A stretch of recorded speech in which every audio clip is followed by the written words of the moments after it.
This is NDTV, and you're watching NDTV Prime.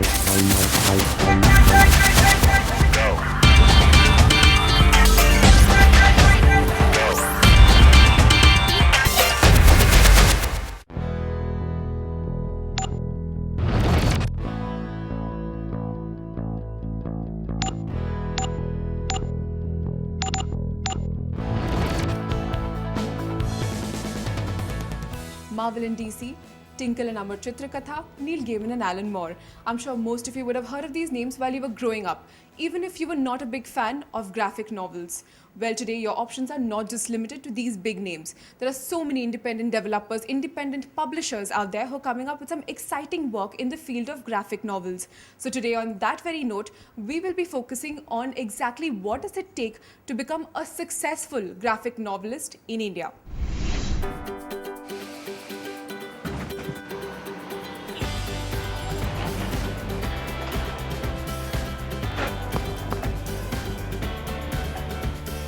Local trains are the lifeline of Mumbai city. Much has been said about them, written about them, and movies have been made around these trains. Having seen a fair share of narratives on the Mumbai locals, Amit Khadge too was hit with an inspiration. Why not come up with a series of graphic novels on the same theme? That's when he got his team together and started creating Train of Thoughts. While this is one of Amit's independent ventures, it took him a lot of passion, hard work and experience in the field of graphic novel design to get there. Initially, I started with working as a freelancer. I started up taking a job with international publishers related to comic coloring and inking, lettering them. So once I had a good enough portfolio of myself and I had good contacts with the clients, then I started up with Crimson Studio. I hired a few artists to work with me, and that is how Crimson Studio started up.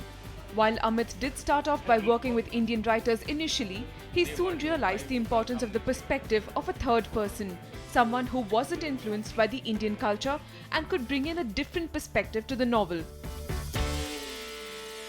be it in its design or writing. For that very reason, despite Train of Thoughts being based on a local concept, the artists he roped in for it were of different nationalities. For Train of Thoughts, my initial idea was to work with Indian writers and work with international artists. I really wanted to see how international artists interpret their how do they interpret the Mumbai local trains, like how do they see the crowd of Mumbai, how do we travel into it. So basically that was my plan. So the writer was from Mumbai and the artist, one of the artists was from Indonesia. He's been a good professional artist. He's been working in since a long time in international market. His name is Donny. And the other artist was from Ukraine. Her name is Barbara, and she is also very proficient working at drawing specifically human expressions and all. So these two artists have collaborated with us working with Train of Thoughts. So what are the factors that you need to make your graphic novel a hit? While a stellar idea and gripping images definitely takes your novel a long way, one of the most important factors that cannot be overlooked is coordination between the artist and the writer.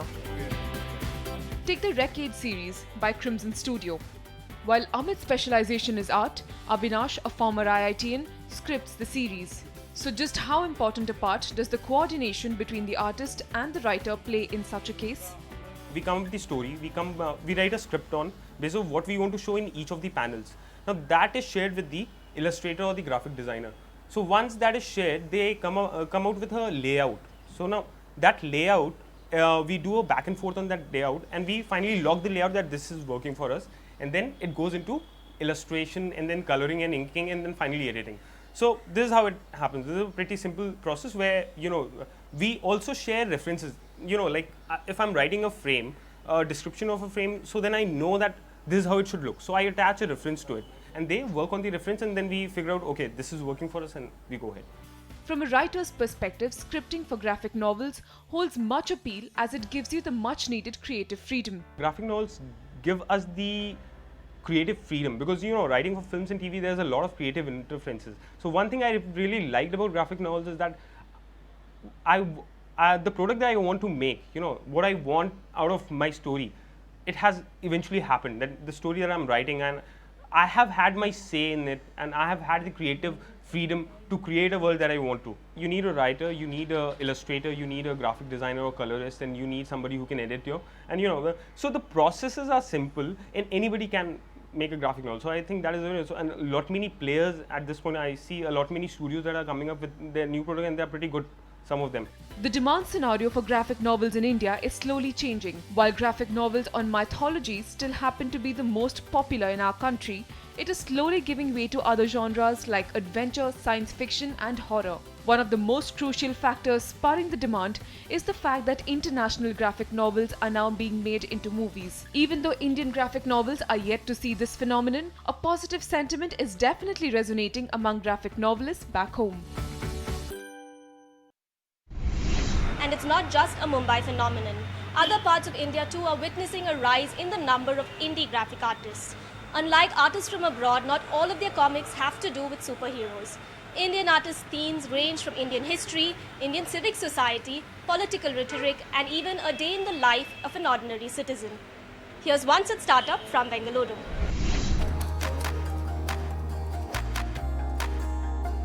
What do a software engineer and an economics graduate have in common? In most cases, it's very little. But when it comes to this duo, it's a love for graphic novels. What then do two people with a love for graphic novels and who dislike the typical 9-to-5 run-of-the-mill job do? They quit their existing jobs and join forces to create graphic novels themselves. So even at heart, we're still geeks, our workspaces, our houses are littered with comic books and action figures, even now. So doing something you love is sort of like the reward that we were looking for. That's why we left like really good careers in our corporate lives to come and do this. Something which is like, a big question mark whether this is the right career choice or not, but we do believe in it. We do believe that India is ripe for, entertainment franchises. Not just for the Indian market, but something that can travel around the world. When you see that this guy got minus. Suhas Sundar and Deepak Mishra now know that their bet paid off. They are the creators of one of the country's most successful graphic novels, Udan. Set in medieval Kerala, Udan has a unique storyline that is centered around a Kalaripayattu fighting, mysterious vigilante named Udan who takes on the Zamorin. While Suhas is the writer of the novel, Deepak takes care of the dark artwork that has piqued readers' interest. Deepak drew him, and once he fashioned what he would look like, that's when the story really started coming together. Because till then we were still on the fence whether we should do something which looks very, very South Indian, very, very deeply entrenched in Kerala, or should we do something that has got a bit more universal appeal?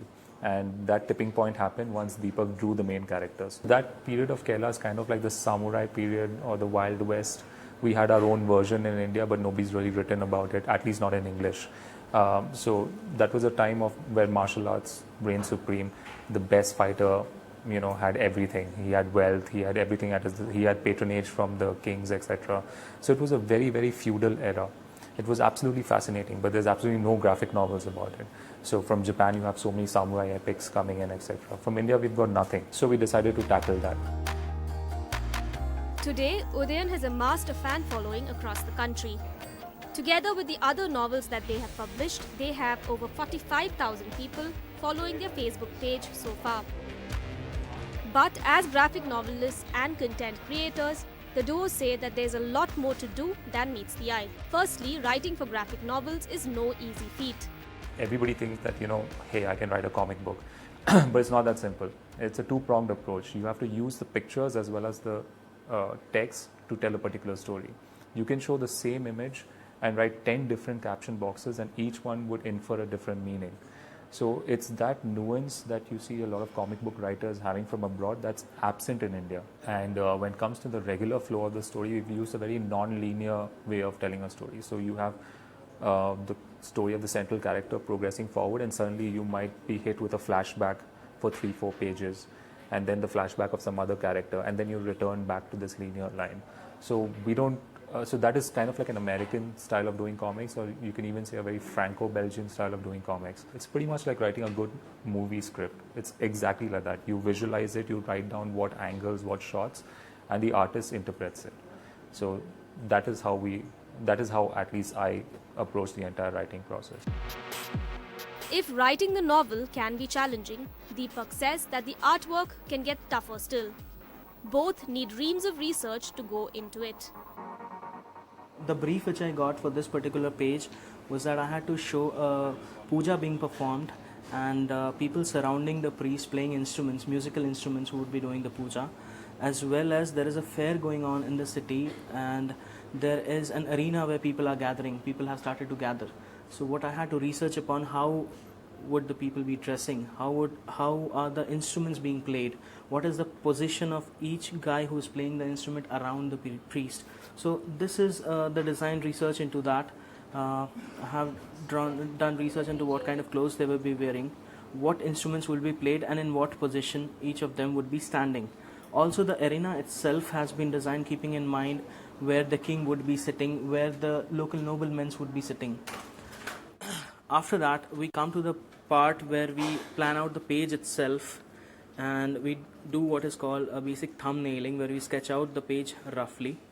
We do that for both the pages, and then comes the final part of doing the page itself, where if you can see each of the things which has been researched upon has been put into the page directly. While Deepak is a self-taught artist and illustrator, Suhas had not been familiar with writing for graphic novels specifically. They say that this can be easily overcome by anyone with an interest in the space. How to make comic books, or for that matter how to do animation, is to watch a lot of finished content, read a lot of comic books, watch a lot of animation films, study it. That is the best learning you can get.